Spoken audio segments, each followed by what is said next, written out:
Welcome to the One Year Bible, July 26. The Old Testament reading, 2 Chronicles chapter 17, verse 1 through chapter 18, verse 34. Then Jehoshaphat, Asa's son, became the next king. He strengthened Judah to stand against any attack from Israel.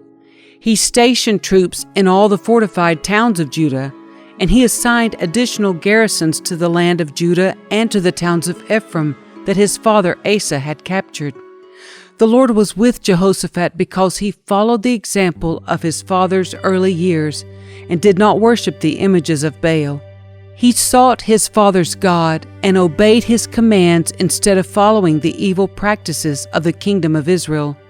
So the Lord established Jehoshaphat's control over the kingdom of Judah. All the people of Judah brought gifts to Jehoshaphat, so he became very wealthy and highly esteemed. He was deeply committed to the ways of the Lord. He removed the pagan shrines and Asherah poles from Judah. In the 3rd year of his reign, Jehoshaphat sent his officials to teach in all the towns of Judah. These officials included Ben-Hail, Obadiah, Zechariah, Nethanel, and Micaiah. He sent Levites along with them, including Shemaiah, Nethaniah, Zebadiah, Asahel, Shemiramoth, Jehonathan, Adonijah, Tobijah, and Tob-Adonijah. He also sent out the priests Elishama and Jehoram. They took copies of the book of the law of the Lord and traveled around through all the towns of Judah, teaching the people. Then the fear of the Lord fell over all the surrounding kingdoms, so that none of them wanted to declare war on Jehoshaphat.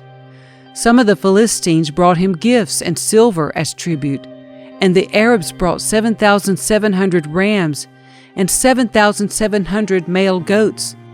So Jehoshaphat became more and more powerful and built fortresses and storage cities throughout Judah. He stored numerous supplies in Judah's towns and stationed an army of seasoned troops at Jerusalem. His army was enrolled according to ancestral clans. From Judah, there were 300,000 troops organized in units of 1,000, under the command of Adnah. Next in command was Jehohanan, who commanded 280,000 troops. Next was Amasiah, son of Zichri, who volunteered for the Lord's service with 200,000 troops under his command. From Benjamin there were 200,000 troops equipped with bows and shields. They were under the command of Eliadah, a veteran soldier. Next in command was Jehozabad, who commanded 180,000 armed men. These were the troops stationed in Jerusalem to serve the king, besides those Jehoshaphat stationed in the fortified towns throughout Judah. Jehoshaphat enjoyed great riches and high esteem, and he made an alliance with Ahab of Israel by having his son marry Ahab's daughter. A few years later he went to Samaria to visit Ahab, who prepared a great banquet for him and his officials. They butchered great numbers of sheep, goats, and cattle for the feast. Then Ahab enticed Jehoshaphat to join forces with him to recover Ramoth-Gilead. "Will you go with me to Ramoth-Gilead?" King Ahab of Israel asked King Jehoshaphat of Judah. Jehoshaphat replied, "Why, of course!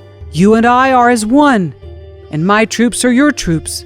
We will certainly join you in battle." Then Jehoshaphat added, "But first let's find out what the Lord says." So the king of Israel summoned the prophets, 400 of them, and asked them, "Should we go to war against Ramoth-Gilead, or should I hold back?" They all replied, "Yes, go right ahead.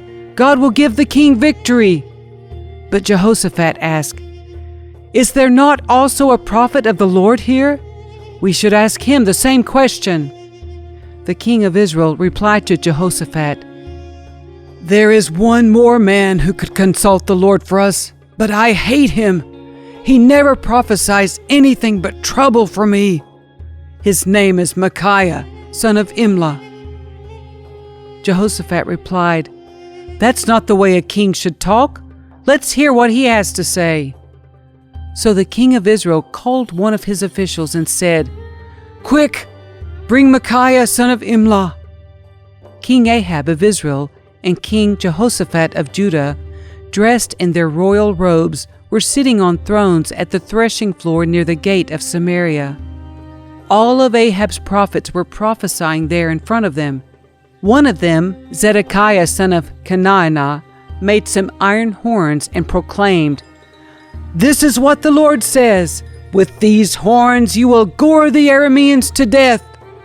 All the other prophets agreed.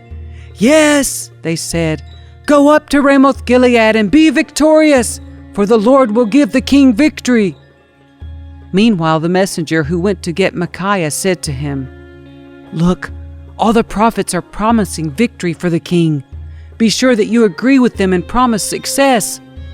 But Micaiah replied, "As surely as the Lord lives, I will say only what my God says." When Micaiah arrived before the king, Ahab asked him, "Micaiah, should we go to war against Ramoth Gilead, or should I hold back?" Micaiah replied sarcastically, "Yes, go up and be victorious, for you will have victory over them."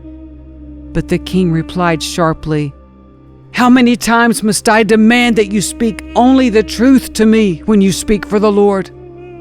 Then Micaiah told him, "In a vision I saw all Israel scattered on the mountains, like sheep without a shepherd. And the Lord said, 'Their master has been killed. Send them home in peace.'" "Didn't I tell you?" the king of Israel exclaimed to Jehoshaphat. "He never prophesies anything but trouble for me." Then Micaiah continued, "Listen to what the Lord says. I saw the Lord sitting on his throne, with all the armies of heaven around him, on his right and on his left. And the Lord said, 'Who can entice King Ahab of Israel to go into battle against Ramoth Gilead so he can be killed?'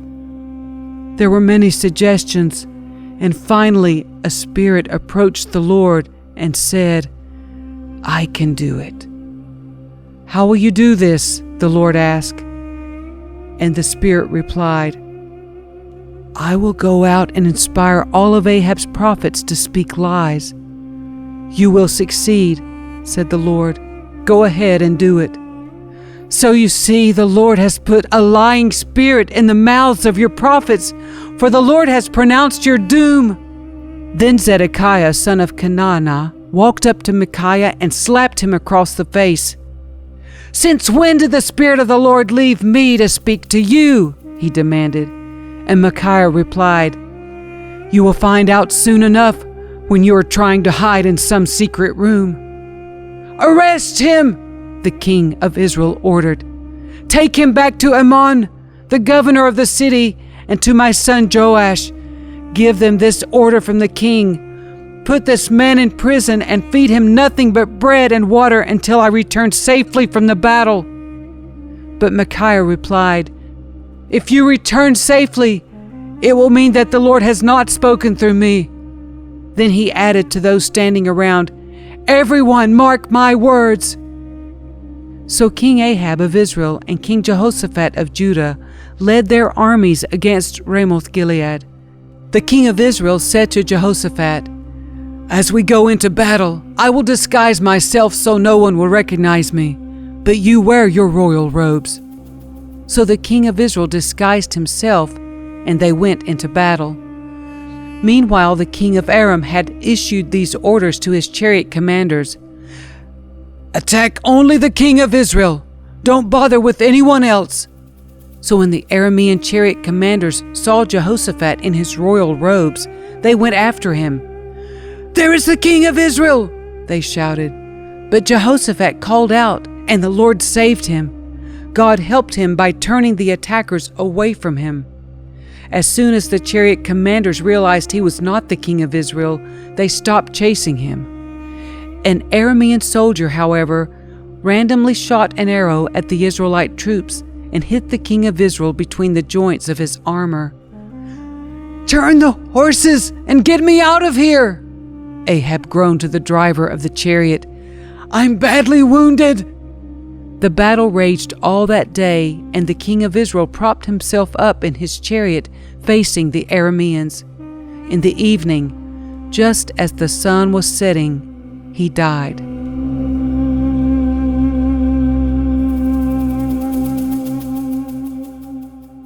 The New Testament reading, Romans chapter 9, verse 25 through chapter 10, verse 13.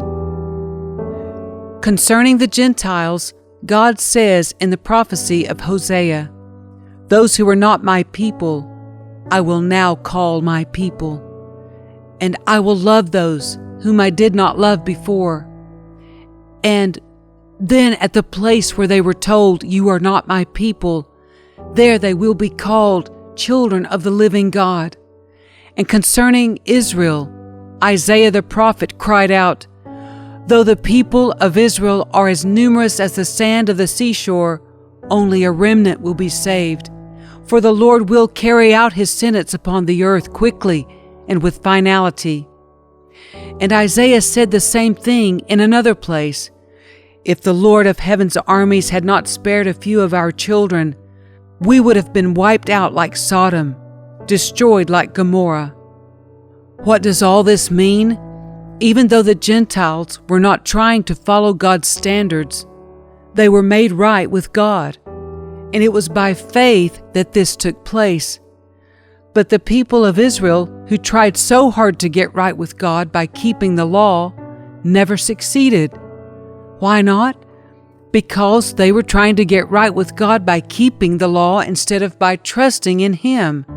They stumbled over the great rock in their path. God warned them of this in the Scriptures when He said, "I am placing a stone in Jerusalem that makes people stumble, a rock that makes them fall. But anyone who trusts in Him will never be disgraced." Dear brothers and sisters, the longing of my heart and my prayer to God is for the people of Israel to be saved. I know what enthusiasm they have for God, but it is misdirected zeal, for they don't understand God's way of making people right with Himself. Refusing to accept God's way, they cling to their own way of getting right with God by trying to keep the law. For Christ has already accomplished the purpose for which the law was given. As a result, all who believe in Him are made right with God. For Moses writes that the law's way of making a person right with God requires obedience to all of its commands. But faith's way of getting right with God says, don't say in your heart, "Who will go up to heaven to bring Christ down to earth?" And don't say, "Who will go down to the place of the dead to bring Christ back to life again?" In fact, it says, the message is very close at hand. It is on your lips and in your heart. And that message is the very message about faith that we preach.